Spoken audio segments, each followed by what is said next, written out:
جیسے ہی آپ چاند دیکھ لیں گے اور آپ کو یقین اور اطمینان ہو جائے گا، زکوٰۃ فطرہ اس رات کو واجب ہو جاتی. زکوٰۃ فطرہ، زکوٰۃ فطرہ دیکھیے یہ واجب زکوٰۃ ہے، اور یہ فقراء اور مساکین کا حق ہے. فقراء اور مساکین کا حق ہے.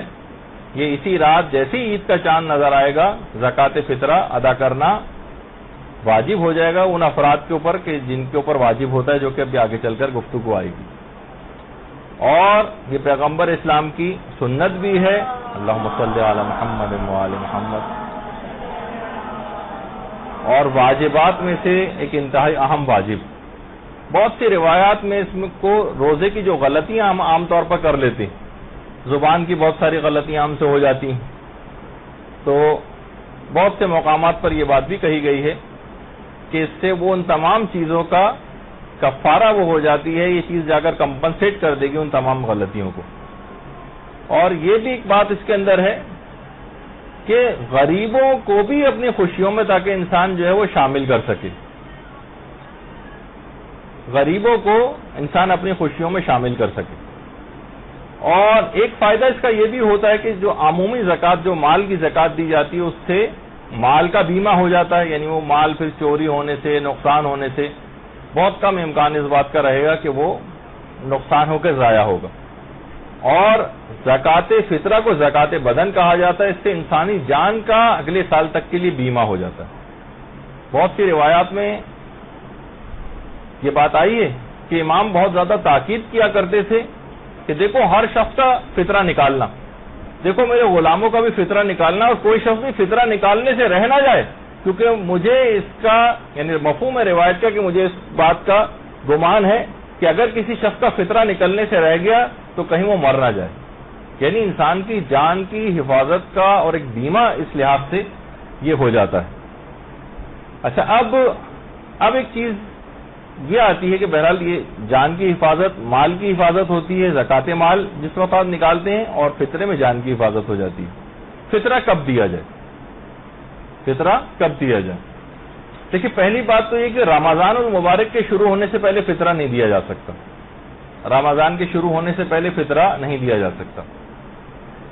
اچھا، درمیان رمضان میں بھی جیسے ابھی دن گزر رہے ہیں، آپ چاہیں کہ میں آج فطرہ نکال دوں تو آپ نکال تو سکتی ہیں، البتہ بہتر یہ ہے، کچھ علماء کہتے ہیں احتیاط مستحب یہ ہے کہ شب عید سے پہلے فطرہ نہ دیا جائے، البتہ نکالنے کی آپ کو اجازت. یعنی بہتر ہے کہ رمضان میں بھی فطرہ نہ دیا جائے. رمضان سے پہلے تو صحیح نہیں ہے، غلط ہو جائے گا فطرہ، وہ کاؤنٹ ہی نہیں ہوگا. لیکن رمضان میں آپ نکال سکتی ہیں اور غریب تک پہنچا بھی سکتی ہیں.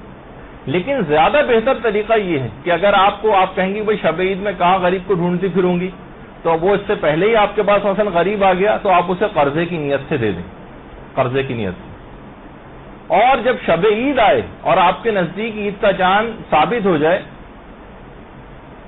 یا عید کی نماز کوئی شخص پڑھنے جانا چاہتا ہو اگر، تو عید کی نماز سے پہلے وہ نیت کر لے کہ جو میں نے قرضہ دیا تھا اس کو میں فطرے میں کاؤنٹ کرتا ہوں، اس کو میں فطرے میں کاؤنٹ کرتا ہوں، تو اسی وقت وہ سمجھے فطرہ ادا ہو جائے گا. تو ایک طریقہ یہ، یا پھر یہ کہ حاکم شرع سے اجازت لے لیں اس بات کی. مجتہد کے وکیل سے، جو بااختیار وکیل ہے، اس سے فون کر کے آپ پوچھ لیں کہ کیا میں فطرہ جو ہے اپنے پاس رکھ کے آپ کو کل تک پہنچا دوں گا، پرسوں تک پہنچا دوں گا، تو آپ اس کو اجازت مل جائے گی تو آپ بعد میں بھی پہنچا سکتی ہیں. لیکن بہتر یہ ہے کہ ان کے پاس بھی ایڈوانس میں فطرہ رکھوا دیں، حاکم شرع کے نمائندے کے پاس بھجوا دیں، اور پھر نیت کریں اس رات کو کہ وہ جو رقم میں نے ان کو دی تھی اس کو فطرہ شمار کرتی. اچھا، ہو سکتا ہے کہ آپ کے لحاظ سے تو فطرہ آپ کے والد پر، شوہر پر یا بھائی وغیرہ کے اوپر، ابھی میں بتاتا ہوں کہ کن افراد کے اوپر جو ہے فطرہ واجب ہوتا ہے دینا. تو قرضے کی نیت سے دیں، یا تو شب عید نیت کریں، یا جس کو عید کی نماز پڑھنی ہے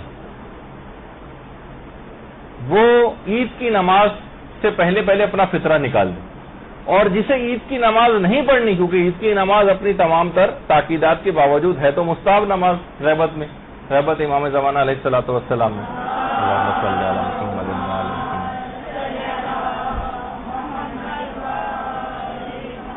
جسے عید کی نماز پڑھنا ہے وہ عید کی نماز سے پہلے پہلے نکال دے، اور جسے عید کی نماز نہیں پڑھنا وہ ظہر سے زیادہ تاخیر نہ کرے، وہ ظہر سے پہلے پہلے ضرور نکال دے، ظہر سے پہلے پہلے ضرور نکال دے۔ بہرحال یہ واجب ہو جائے گا شب عید۔ پھر ایک مسئلہ ہے کہ کیا فطرہ ایڈوانس دیا جا سکتا ہے؟ تو وہ تو بات آ گئی اس سے پہلے کہ فطرے کو رمضان کی حد تک ایڈوانس میں آپ دے سکتے ہیں، لیکن رمضان سے پہلے نہیں دے سکتے۔ بہتر ہے کہ رمضان میں بھی نہ دیں، شب عید دیں، اور بہتر یہ کہ قرضے کے طور پر دے دیں یہ، اور اس رات کو پھر نیت کر لیں، یا پھر حاکم شرع کے پاس پہلے سے رکھوا دیں اور پھر شب عید میں نیت کر لیں، یا اس سے اجازت لے لیں کہ آپ کو بعد میں پہنچا دیں گے۔ کیا فطرے میں تاخیر کرنا جائز ہے؟ تو اگر حاکم شرع کی اجازت نہیں ہے تو فطرے میں تاخیر کرنا جائز نہیں، حرام ہے، پھر فطرے میں تاخیر نہیں کی جا سکتی، سوائے اس کے کہ فطرے میں تاخیر عقلی کسی وجہ سے ہو رہی، مثلا ہمیں ابھی کوئی جس کو فطرہ ادا کرنا ہے کوئی غریب نہیں مل رہا، ہم ڈھونڈ رہے ہیں، ایک تاخیر ہو رہی ہے اس میں، یا کوئی اور وجہ ہو گئی، بیمار ہو گئے، شدید ہو گئی، فطرہ نہیں پہنچا سکے، ایک عقلی وجہ کوئی آ گئی تو پھر تاخیر ہو سکتی، لیکن یا تو حاکم شرع سے اجازت لے لیں، تاخیر نہ کریں، کیونکہ ابھی آپ نے سنا تو کہتے تھے کہ اگر کسی کا فطرہ نکلنے سے رہ جائے تو مجھے ڈر ہے کہیں وہ مر نہ جائے، تو بہرحال جانوں کا بیمہ اس میں ہو رہا ہے، تو لہٰذا اس سلسلے میں یہ والی احتیاط ضرور کی جائے۔ اچھا، اب ابھی تک اگر کسی شخص نے فطرہ نہیں دیا، بہت سارے ایسے افراد ہوتے ہیں، تو وہ ضامن رہے گا اور وہ مقروض ہے فقراء کا، پوری زندگی کے جتنے بھی فطرے اس پر اس طرح سے رہے ہوں سب کو کیلکولیٹ کرے اور ابھی فطرہ نکالے، یعنی فطرہ نکالنا اس پر واجب ہے، یہ نہیں کہ اس کا ٹائم نکل گیا، عید کے دن گزر گئے تو اب فطرہ، اب ٹھیک ہے تم نے گناہ کیا تھا لیکن فطرہ معاف ہو گیا، نہیں، آپ مقروض ہیں ابھی تک غریبوں کے اور آپ کو فطرہ نکالنا پڑے گا۔ اچھا، اب فطرہ کس کا واجب؟ بھائی انسان جو خود کماتا ہے، خود انڈیپینڈنٹ ہے، اس کو اپنا فطرہ تو دینا ہی دینا ہے، لیکن ایک اور بہت بڑا مسئلہ ہے جو سب سے زیادہ اہم ترین مسئلہ جو آپ کو سمجھنا ہے، فطرہ جو ہے ان افراد کا آپ کو نکالنا پڑتا ہے کہ جو آپ کے نان خور شمار ہوتے ہیں۔ اچھا، ابھی میں یہ سب بہت بڑا مسئلہ ہے، یہ عربی میں اس کو ایلولہ کہا جاتا ہے اور انگریزی میں ڈیپینڈنٹ، جو آپ پر ڈیپینڈنٹ ہو۔ مثلا کوئی شخص گھر میں کماتا ہے اور اس کی بیوی اس پر ڈیپینڈنٹ ہے، اپنی بیوی کا فطرہ نکالے گا، اس کی اولاد اس پر ڈیپینڈنٹ ہے، اس کا فطرہ نکالے گا۔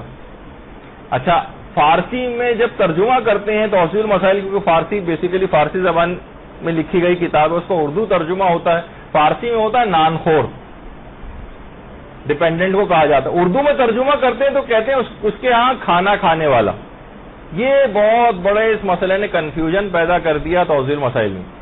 اب مسئلہ ہے کہ اس کو کوئی اور اس کا متبادل لفظ بھی نہیں لا سکتے، عربی سے چلیں ایلولہ، وہ ویسے کسی کو نہیں پتا ہوتا ہے کہ کیا ہے، لیکن نان خور یہ تو آپ کو بھی پتا ہے کہ وہ نان ہماری اردو میں بھی بولا جاتا ہے، نان خور یعنی جو آپ پر ڈیپینڈنٹ ہو، چاہے وہ آپ کے گھر کھانا نہ بھی کھائیں۔ مثلا کوئی شخص ہے، اس کا بیٹا ہے مثلا، نہیں پہلے ایک اور بھی بات بتا دوں، بلکہ اسی سے ابتدا کر دیتے ہیں، کسی کا بیٹا ہے اور وہ بیرون ملک پڑھنے گیا ہوا ہے، وہ تو اس کے گھر شب عید کھانا کھانے والا نہیں، لیکن اس کا فطرہ بھی، یعنی وہ اپنے باپ پر ڈیپینڈنٹ ہے، باپ اس کا خرچہ وہاں پر بھیج رہا ہے، اس بیٹے کا فطرہ جو دوسرے ملک میں اس باپ کو نکالنا پڑے گا یہاں پر پاکستان میں، یہ اس کا نان خور ہے۔ نان خور سے مراد اردو میں ترجمہ کریں کھانا کھانے والا، لوگ کہیں گے بھائی کھانا کہاں کھا رہا ہے باپ کے یہاں، لیکن اس کا فطرہ بھی نکالنا پڑے گا۔ بہت سارے افراد میں نے جسے پہلے بتایا تھا فقیر کو کھانا نہیں کھلاتے، یہ تو بھائی شب عید کھانا ہی کھا رہا ہے آ کے ہمارے گھر میں، دروازے میں بیٹھا ہم نے کھانا دیا، لوگ بھی دیکھیں گے ہاں یہ ان کے گھر جو ہے، لیکن وہ آپ کے ڈیپینڈنٹ میں سے نہیں ہے، آپ ویسی کھانا چاہے وہ آپ کے گھر کھانا کھا رہا ہو، کھانا کھانے کا کوئی بھی تعلق فطرے سے نہیں، لیکن کیا کریں وہ لفظ نان خور جو آ گیا ہے اس نے سارا مسئلہ کھڑا کر دیا، یہ کہ اس کے ترجمے بہت سے لوگ مسجد میں افطاری نہیں بھجواتے، ان سارے افراد کا فطرہ ہم پر جو ہے وہ واجب ہو جائے گا۔ وہ کیا آپ پر لوگ کہیں گے کہ جتنے افراد ہیں یہ فلاں صاحب جنہوں نے افطاری بھجوائی ان کے اوپر ڈیپینڈنٹس میں سے ہیں ان کے ہی، کوئی کہے گا؟ کبھی کوئی نہیں کہے گا۔ تو بہرحال مسجد میں جو افطاری بھی بھجوائی جاتی ہے ان سب میں سے کسی کا بھی فطرہ بھی جس نے افطاری بھجوائی اس پر واجب نہیں ہوتا۔ اچھا، بہت سے گھر ہو سکتا ہے مہمان آپ کے گھر آ جائیں، شب عید، بہت سارے شب عید بہت کتنے مہمان آ جاتے ہیں ایک دوسرے سے ملنے، اور وہ کھانا کھا کر بھی جا رہے ہیں ہمارے گھر، ان میں سے بھی کسی کا فطرہ آپ پر واجب نہیں ہوگا. بالکل اطمینان سے کھانا ان کو کھلائیے آپ. بہت سے لوگ کہتے ہیں لو یہ شب عید کہاں آ گئے ہم پر، یعنی اپنے گھر والوں کا بھی فطرہ دو اور سب مہمانوں کا بھی فطرہ دو. نہیں، یہ کیونکہ آپ کے ڈیپینڈنٹس میں سے نہیں. ہاں اگر شادی شدہ کوئی بیٹی ہے، وہ اپنے باپ کے گھر آ گئی ہے مثلا، اور باپ اس کا یعنی اس کا خرچہ اٹھانا اور وہ سب چیز کر رہا ہے، اور اس کے گھر مثلا رہ بھی رہی ہے آ کر وہ، تو اس کا فطرہ باپ کو نکالنا پڑے گا عام طور پر اگر وہ اس کے ڈیپینڈنٹ میں سے شمار ہو رہی. تو آپ نے دیکھا کہ چاہے مثلا بیٹی ہے وہ آپ اس کے گھر میں ہی رہتی ہے، لیکن اس کو شب عید کسی اور کے گھر میں دعوت میں جانا پڑ گیا، اور تاکہ میں رات بھی وہیں رہوں گی کل آؤں گی مثلا عید کے دن، تب بھی اس کا فطرہ باپ کو نکالنا پڑے گا، چاہے کھانا کسی اور جگہ کیوں نہیں کھا رہی ہے جا کر. اس کا کھانا کھانے سے کوئی تعلق نہیں. مسئلہ سارا گڑبڑ ہوا ہے اس فارسی کے لفظ کی وجہ سے. وہ ہے کیونکہ وہ تو فارسی میں لکھی گئی، وہاں تو کے لحاظ سے صحیح ہے، اردو ترجمہ جو ہوا اس کا کھانا کھانے والا، اس نے اصل میں گڑبڑ کی. یہ ڈیپینڈنٹ کے اس میں شمار ہوتا ہے نان خور، اور اس کا کھانا کھانے سے اس لحاظ جیسے میں نے کہا کہ وہ بیٹا تو دوسرے ملک میں اس کا کھانا، یہ تو کھانا نہیں کھا رہا ہے یہاں پر، یا وہ بیٹی تو مثلا کہیں اور کھانا کھانے گئی ہوئی، اس کا فطرہ بھی نکالنا پڑے گا. یعنی ایسے کھانا کھانے والوں کا فطرہ بھی نکالنا پڑتا ہے جو آپ کے یہاں کھانا کھانے والے نہ شمار ہو، جو آپ کے گھر کھانا ہی نہ کھا رہے ہوں، لیکن ان کو کھانا کھانے والا ہی کہا جائے گا. یعنی نان خور کا ترجمہ یہ بنتا ہے. تو اچھا، اس میں امام خمینی یہ فرماتے تھے، اور یہ مسئلہ آیت اللہ وحید خراسانی کا بھی، کہ مہمان اگر کوئی شب عید غروب سے پہلے آئے، چاہے وہ آپ کی رضامندی سے ہی آئے، اگر وہ آپ کا نان خور شمار ہوتا ہے تو اس کا فطرہ واجب ہوگا، ورنہ شمار نہیں ہوگا. عام طور پر جو مہمان آتے ہیں، جو بھائی آ گئے، بہنیں آ گئیں، آئے، کھانا پینا کیا، رات کے وقت کسی وقت چلے گئے گھر واپس، لیکن وہ آپ کے ڈیپینڈنٹ سے شمار نہیں ہوتے، ان کا فطرہ آپ پر واجب نہیں ہوگا. امام خمینی فرماتے تھے کہ نان خور ہونا ضروری. نان خور کا فیصلہ کون کرے گا کہ یہ آپ کے ڈیپینڈنٹ میں سے ہیں یا نہیں، ان کی کفالت آپ کر رہے ہیں یا نہیں، کم سے کم اس راتی کی حد تک کیوں نہ صحیح، اس کا فیصلہ عرف کرے گا. اچھا، آقا خود یہ فرماتے تھے کہ اگر کوئی کسی شخص کو شب عید دعوت پر بلائے، چاہے وہ شخص غروب سے پہلے آ جائے، اس کا بھی فطرہ میزبان پر واجب نہیں ہوتا، کیونکہ یہ جو ہے اس کا نان خور شمار نہیں ہوگا. آیت اللہ خامنہ یہ فرماتے ہیں کہ ایک شب کا مہمان تو نان خور شمار ہوتا ہی نہیں.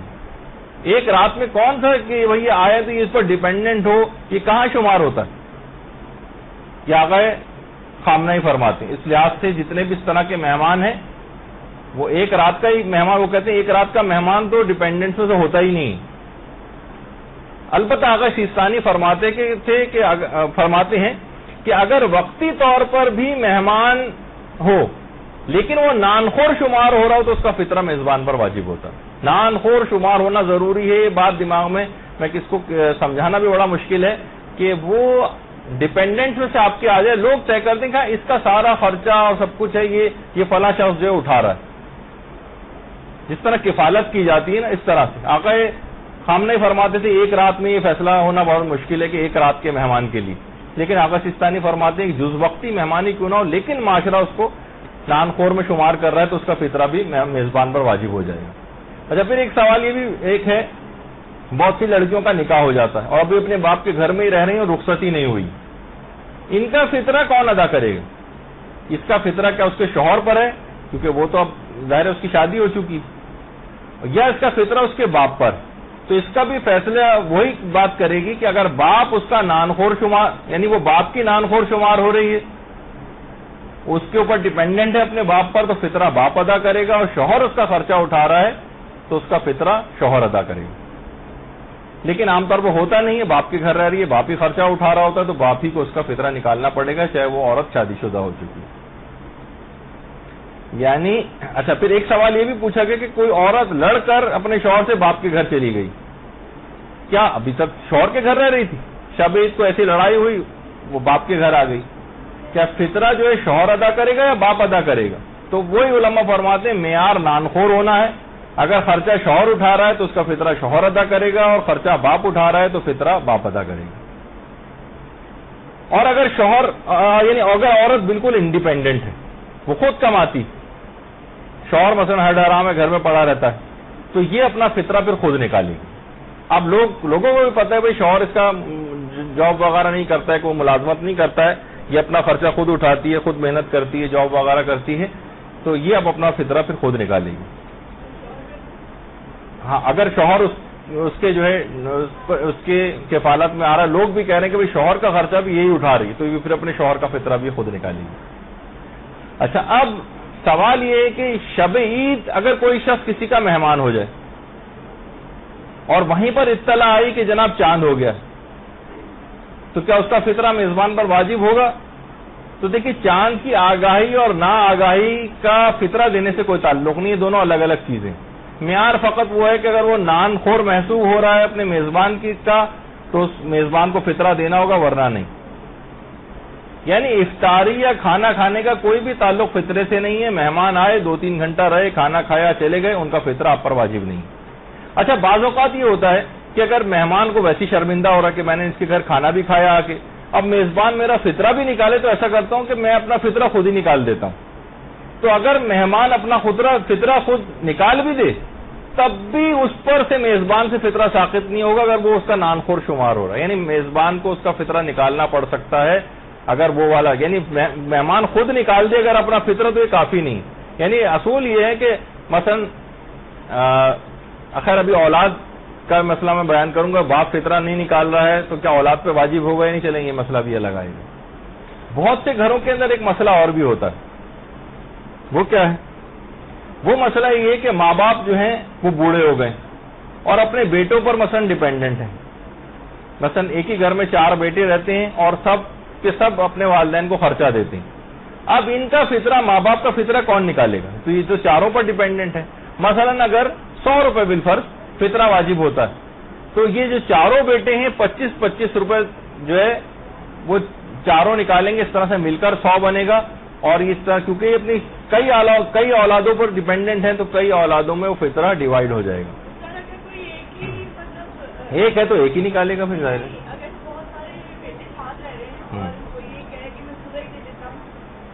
نہیں وہی تو میں نے ابھی کہا کہ نکالنا سب کی الگ الگ ذمہ داری. جیسے مہمان نے کہا بھائی میزبان کو میں کیوں مصیبت میں ڈالوں گا، خود نکال دوں، نہیں تب بھی میزبان سے ساقط نہیں ہوگا. جی ہاں تو انہوں نے تو نہیں نکالا نا، ان کا مال میں سے کہاں نکلا ہے فطرہ، وہ ان لوگوں کے اوپر ویسے ہی واجب رہے گا. اس بیٹے نے ایکسٹرا نکال دیا سمجھے، ہاں تو اس کے اوپر سے تو اتر جائے گا لیکن ان لوگوں پر سے ساقط نہیں ہوگا. اچھا پھر اب مسئلہ ایک چیز ہوتا ہے کہ فطرے میں کیا چیز دی جائے. دیکھیے کیا فطرے میں جنس دینا ضروری ہے یا مثلا فطرے میں پیسے بھی دیے جا سکتے ہیں. تو وہ اجناس جو اس علاقے میں بطور غذا کھائی جاتی، مثلا آٹا ہے، چاول ہے، دالیں ہیں، یا بہت سے عرب علاقے ہیں وہاں پر مثلا کھجور کھائی جاتی ہے تو وہاں پر کھجور ہوگی. تو وہ اجناس جو اس علاقے میں غذا کے طور پر کھائی جاتی ہیں ان کا فطرہ جو ہے وہ نکالنا پڑے گا. اچھا کتنا فطرہ نکالا جائے گا؟ اس کی مقدار ہے 1 سوا یعنی 3 کلو یا اس کے برابر پیسے. یا تو آپ جنس پہنچائیں یعنی چاول آٹا پہنچائیں مستحق تک، یا اس کی برابر کی مقدار کے پیسے بھی دیے جا سکتے ہیں. آپ نے دیکھا تھا فدیے میں نہیں دیے جا رہے تھے اور کفارے میں نہیں دیے جا رہے تھے، پیسے چیز ہی پہنچانی تھی، لیکن فطرے میں ایک سہولت ہے کہ اس میں پیسے بھی پہنچائے جا سکتے ہیں. اچھا اسی طرح سے ایک یہ بھی علماء ایک بات بیان فرماتے ہیں کہ احتیاط لازم یہ ہے کہ جو چیز اس علاقے میں غذا کے طور پر استعمال نہ ہوتی ہو وہ چیز نہ اپنا دیں، جو غذا کے طور پر نہیں ہوتی استعمال. کوشش یہی کریں کہ یہ آٹا، دال اور چاول وغیرہ یہ صرف دیں. اچھا پھر ایک بات اور بھی دماغ میں رہے کہ فطرے کو ادا کرتے وقت کسی مخصوص کھانے کا متعین کرنا بھی ضروری کہ ہم کس چیز کا فطرہ نہیں، مثلا کیا آپ گندم یا آٹے والا فطرہ نکال رہی ہیں یا مثلا آپ چاول والا نکال رہی ہیں. یعنی مخصوص کھانے کو معین کرنا یہ آپ کے لیے ضروری کہ آپ فطرہ نکال کس چیز کا رہی ہیں، یعنی وہ کون سی چیز ہے جو آپ فطرے کے طور پر دے رہی ہیں، کون سا کھانا ہے، اس کھانے کو معین کرنا پڑے گا کہ کون سی اجناس میں سے کون سی جنس ہے جس کو آپ فطرے کے طور پر جس کی قیمت آپ دے رہی ہیں. پھر ایک مسئلہ یہ بھی ہوتا ہے کہ فطرے کی رقم سے دوائیں وغیرہ خرید کر دی جا سکتی ہیں. بہت سے لوگ اس میں ذرا آگے بڑھ جاتے ہیں کافی، کہتے ہیں کہ بھائی اس وقت تو آٹا اور دال چاول تو ان کے گھر میں موجود ہے مثلا، لیکن کیا ہم اس سے بہتر نہیں کہ اس کی دوائیں خرید کر دیتے ہیں؟ جی نہیں، فطرے کی رقم سے دوائیں وغیرہ خرید کے یا کوئی اور چیز خرید کے نہیں دی جا سکتی. آپ نے کہا فطرے کی رقم سے ایسا کرتا ہوں میں آپ کا فلاں بل پے کر دیتا ہوں، نہیں، آپ کو اس تک پیسے پہنچانے پڑیں گے، وہ پھر جو چاہے اس رقم کا کرے. یعنی آپ یہ اپنے ہاتھ میں نہیں لے سکتے. وہ غریب جو مستحق ہے، یہ اس کا مال ہے، یہ اس کا حق ہے، وہ جس طرح سے چاہے اس کو خرچ کرے. ہو سکتا ہے کہ وہ ضرورت اس کو واقعی دواؤں کی بھی ہو، لیکن وہ اصل میں وہ چاہ رہا ہے کہ میں کسی اور مد میں اس کو خرچ کر دوں، وہاں پہ وہ خرچ کر سکتا ہے. وہ چاہے کہ میں اس سے زیارتوں کے جو پیسے جمع کر رہا ہوں اس میں جو ہے اس کو خرچ کر دوں، اس کی مرضی. لیکن آپ کوئی چیز کو پریشرائز نہیں کر سکتے کہ تمہیں یہی کرنا ہے، یہ نہیں کیا جا سکتا. یا مثلا آپ اس سے کوئی چیز خرید کے بھی اس کو نہیں دے سکتے. پھر ایک مسئلہ ہوتا ہے کہ فطرہ کسے دیا جائے. دیکھیے ویسے تو یعنی شرائط مستحق فطرہ کیا ہے، کس کو دیا جائے گا، اس میں کیا شرطیں ہونی چاہیے. تو دیکھیے سب سے پہلی تو اس میں عدالت تو خیر شرط نہیں ہے کہ بالکل عادل ہونا چاہیے، یہ نہیں. البتہ تقریباً عدالت کے قریب ہی معاملہ چلا جاتا ہے. زیادہ تر علماء یہ کہتے ہیں کہ مثلا مستحق ہونا چاہیے، یعنی غریب ہو، یعنی کسی کھاتے پیتے فرد کو نہیں دیا جا سکتا، شرابی نہ ہو، بے نمازی نہ ہو، کھلم کھلا گناہ کرنے والا نہ ہو. مثلا مرد حضرات ہیں تو داڑھی منڈے نہ ہو، اور عورت ہے تو وہ مثلا بے پردہ نہ ہو. یا اس فطرے کو کوئی حرام کام میں استعمال نہ کرے. مثلا ہیروئن خریدنے جا رہا ہے اس فطرے کے، آپ کو پتا ہے کہ ہیروئن خریدے گا اس سے جا کر، اس فطرے کو کسی حرام میں استعمال نہ کرے. تو بہرحال یہ مستحق کی شرائط. اور یہ بات بھی دماغ میں رہے کہ فطرے کو نکال کر الگ کر دینا کافی نہیں، یعنی مستحق کے ہاتھ تک وہ چیز پہنچ جانی چاہیے، اور تاکہ وہ اس کو بلکہ کہ ایسی چیز دیں جو اسے وہ کنزیوم بھی کر لے، زیادہ بہتر ہے. کچھ کھا پی لی، سے کھجور وغیرہ اگر وہ کسی علاقے میں کھائی جاتی ہے اور کھجور کا فطرہ دیا جا رہا تو کھجور تو فوراً مستحق اسے کنزیوم کر لے گا.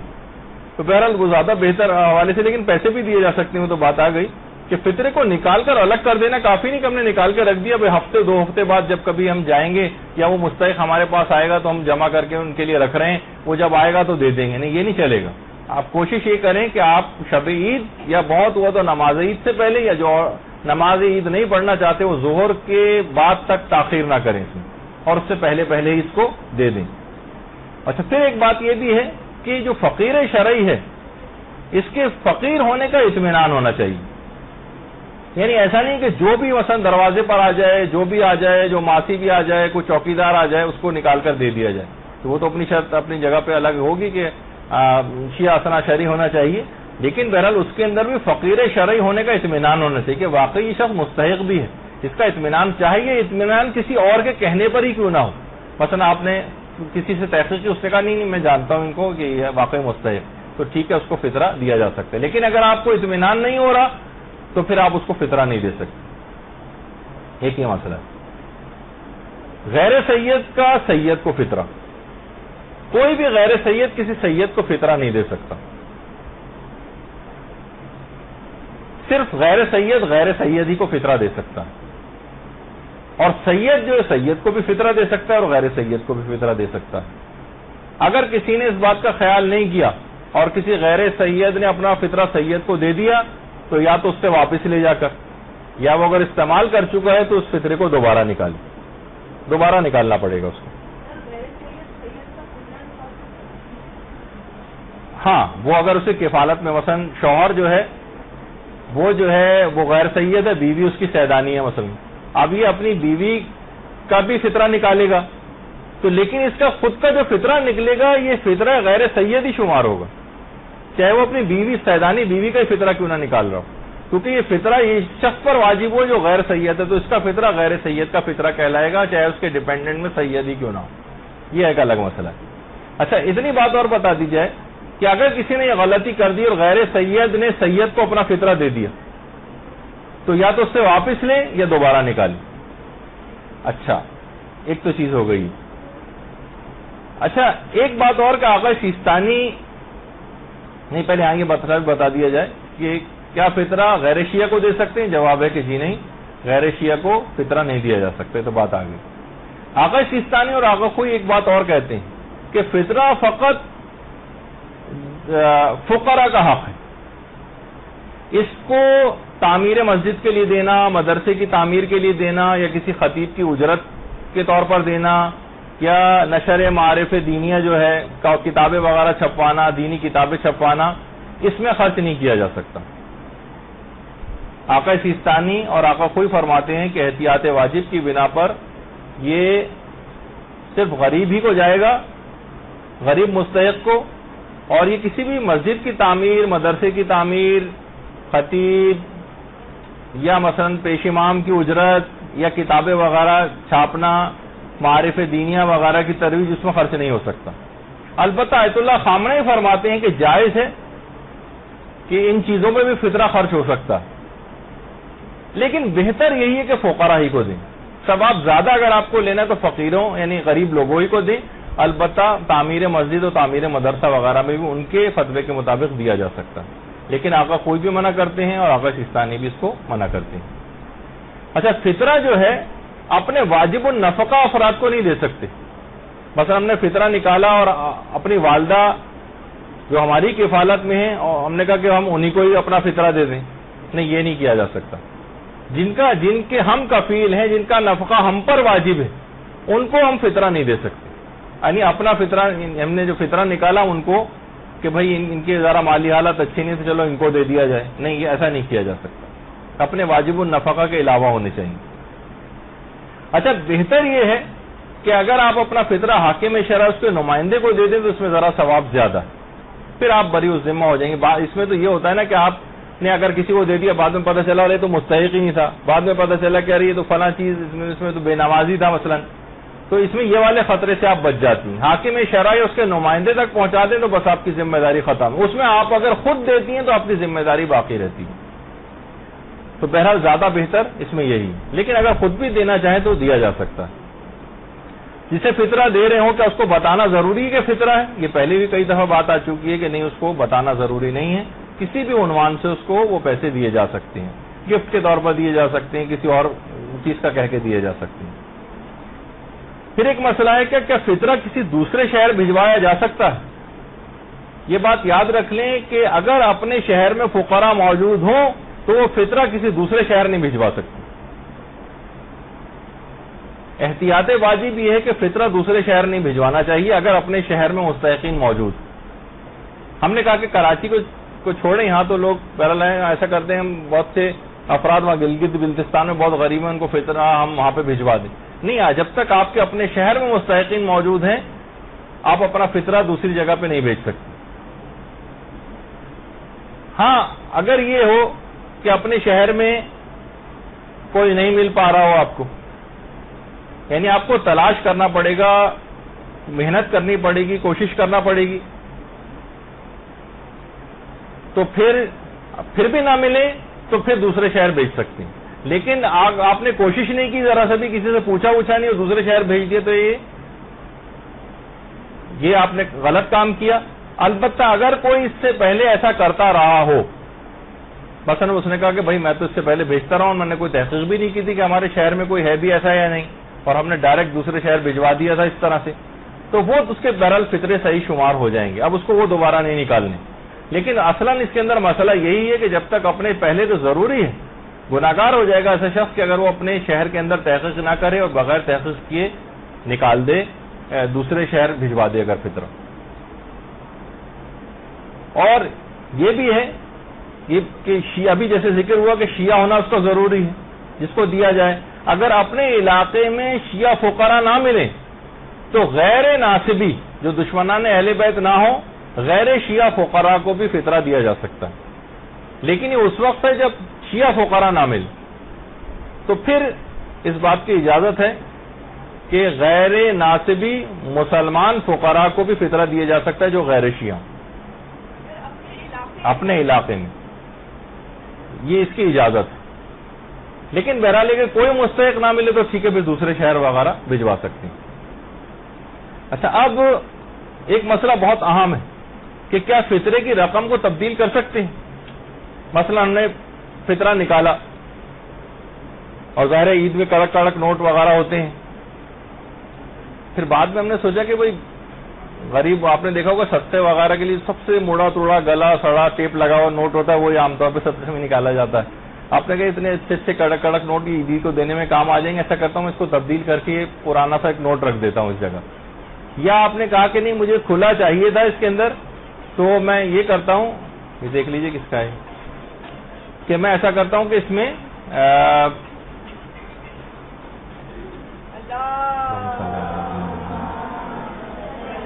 کھلا کر لیتا ہوں میں اس کا، تو اس کی بھی آپ کو اجازت نہیں. یعنی نہ تو نوٹ تبدیل ہو سکتے، ایک دفعہ بھی آپ نے فطرہ نکال کر الگ کر دیا، اب یہ نوٹ نہ تبدیل ہو سکتے ہیں، نہ ان سے کوئی کھلا وغیرہ لیا جا سکتا ہے، کوئی چینج آپ کو چاہیے اس میں سے وہ آپ نہیں لے سکتے، سوائے اس کے کہ حاکم شرع سے اس کی پرمیشن لے لیں.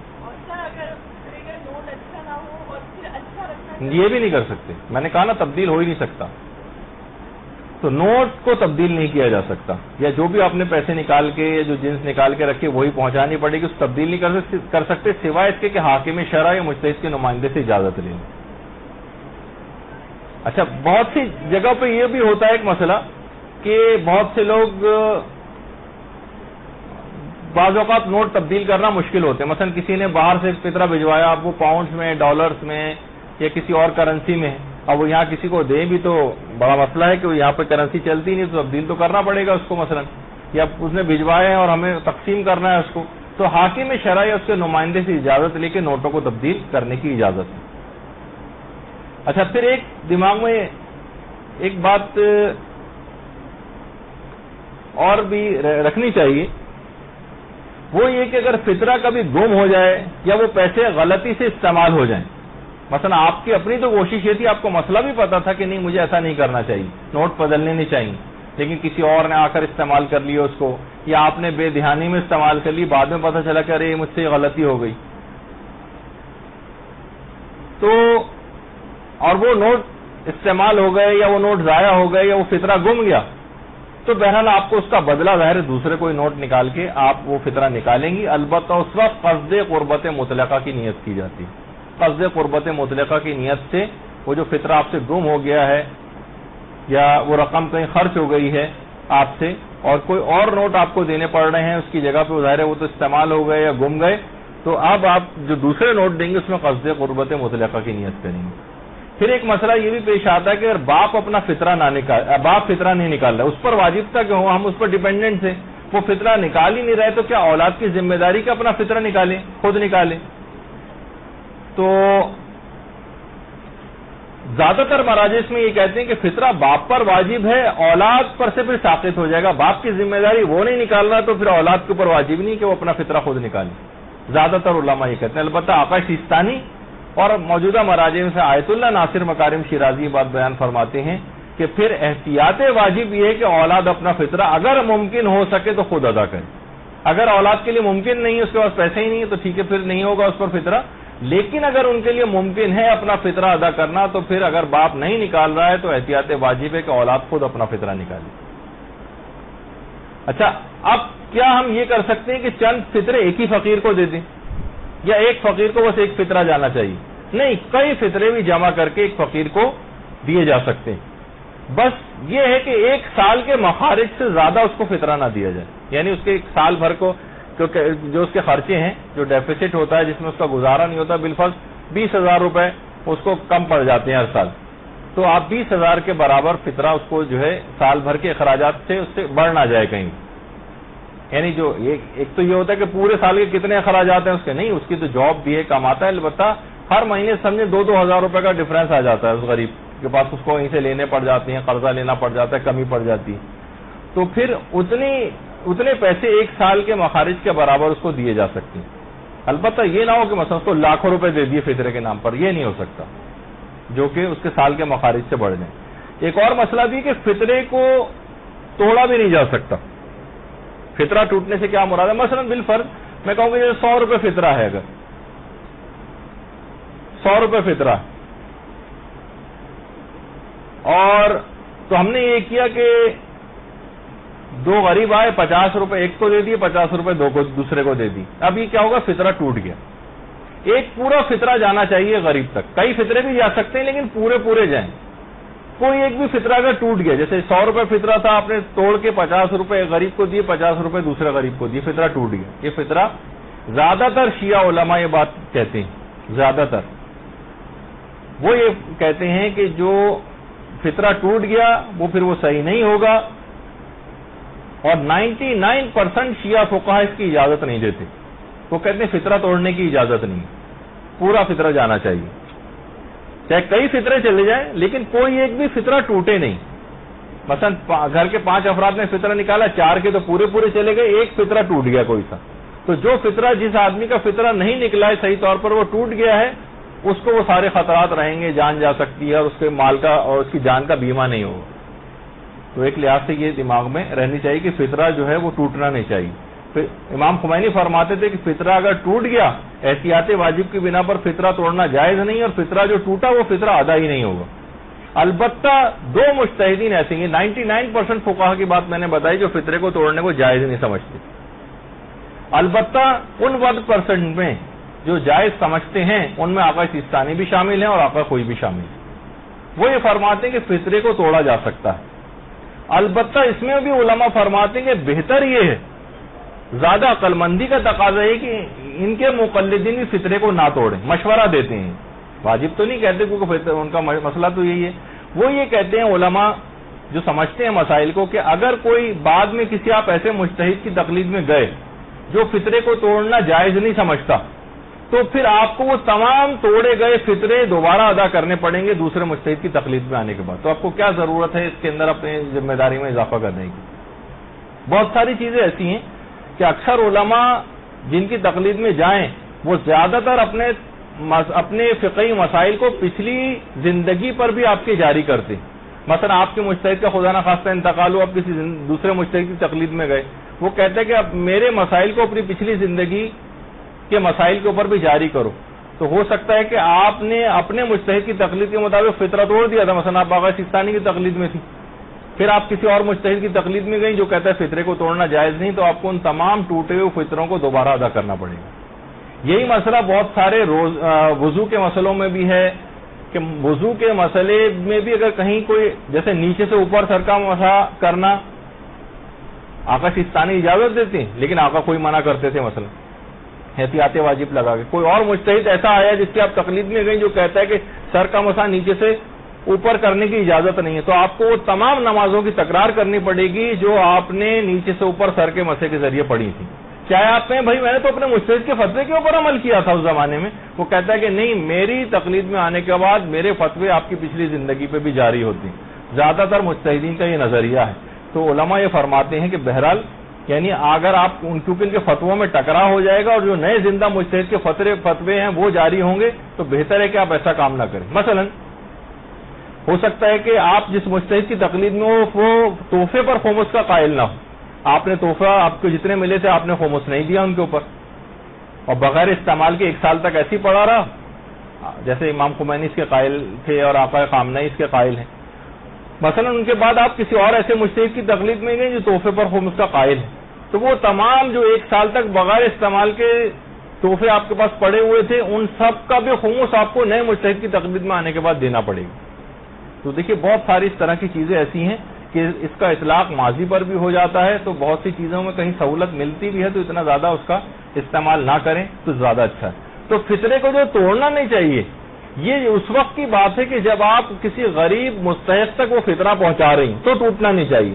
لیکن وہ علماء جیسے مثلا آیت اللہ خامنئی وہ فرماتے ہیں کہ تعمیر مساجد میں اور تعمیر مدرسہ میں اور کتابوں کو چھاپنے میں اور دین کی تبلیغ میں بھی اس پیسے کو اس فطرے کو خرچ کیا جا سکتا ہے. وہ کہتے ہیں کہ اگر ان جگہوں پہ پیسہ خرچ ہو رہا ہے فطرے کا تو یہاں پر فطرہ توڑا جا سکتا ہے. اگر غریب کو دے رہے ہیں تو نہیں توڑا جا سکتا، اور ان چیزوں پہ اگر تعمیر مسجد و مدرسہ میں دے رہے ہیں تو توڑا جا سکتا ہے. اور یہ الگ بات ہے کہ جو فطرے کی تقسیم کے جو مخارج ہوتے ہیں کہ بھئی ہم نے آدمی مقرر کیا ہوا ہے، مثلا کوئی ادارہ ہے وہ فطرے کو پہنچاتا ہے، تو فطرے کی تقسیم کے مخارج بھی خود فطرے سے لیے جا سکتے ہیں. خیر وہ ایک الگ مسئلہ ہے جو آپ لوگوں کا مسئلہ نہیں ہے، لیکن ایک دماغ میں ایک بات رہے. تو بہرحال زیادہ ثواب غریب کو دینے کا ہی ہے اور مسجد و مدرسے کی تعمیر میں فطرہ دینے کا ثواب کم. تو بہرحال وہ ادارے یا وہ افراد جو کہ غریبوں تک فطرے کو پہنچاتے ہیں وہ احتیاط کریں کہ فطرے کو ٹوٹنے نہ پائے. اور دینے والے لفافے پر لکھ دیں کہ کتنے فطرے ہیں، رقم کا جو عدد ہے وہ بھی لکھ دیں عام طور پر، اور سید اور غیر سید کے فطروں کو بھی کوشش کر کے الگ کر دیں، ورنہ بہرحال اکثر علماء ایک ہی ڈبے میں بھی ان فطروں کو مکس کرنے کی اجازت دیتے ہیں۔ تو بہرحال اگر کوئی یہ کہے کہ جناب میں سب رشتہ داروں سے فطرہ جمع کر کے پھر ایک ساتھ غریب تک پہنچاؤں گا کئی دنوں کے بعد، تو اس کو اس بات کی اجازت نہیں، سوائے اس کے کہ حاکم شرع سے وہ اجازت یافتہ ہو، پہلے سے لے لے کہ بھائی میں 1 مہینے تک فطرہ، لوگ تو 6 مہینے بعد بھی ہم مدرسے میں لا کے فطرہ دیتے ہیں کہ پہنچا دیجیے، بھائی 6 مہینے بعد کہاں سے فطرہ آ رہا ہے، اتنی دیر آپ نے کر دی۔ تو بہرحال یہ بالکل اتنی تاخیر کی اس بات کی اجازت نہیں۔ اور اگر کئی سال تک اس نے فطرہ ادا نہیں کیا اور کئی سال بعد 6 مہینے بعد لا کر دے رہا ہے، تو پھر بغیر ادا اور قضا کی نیت سے وہ فطرے کو جو ہے وہ ادا کرے گا۔ تو بہرحال یہ بھی کہا جاتا ہے کہ فطرہ موجب کمال روزہ ہے، جس طریقے سے درود قبول کنندہ نماز اور باعث کمال نماز۔ اللہم صلی علی محمد۔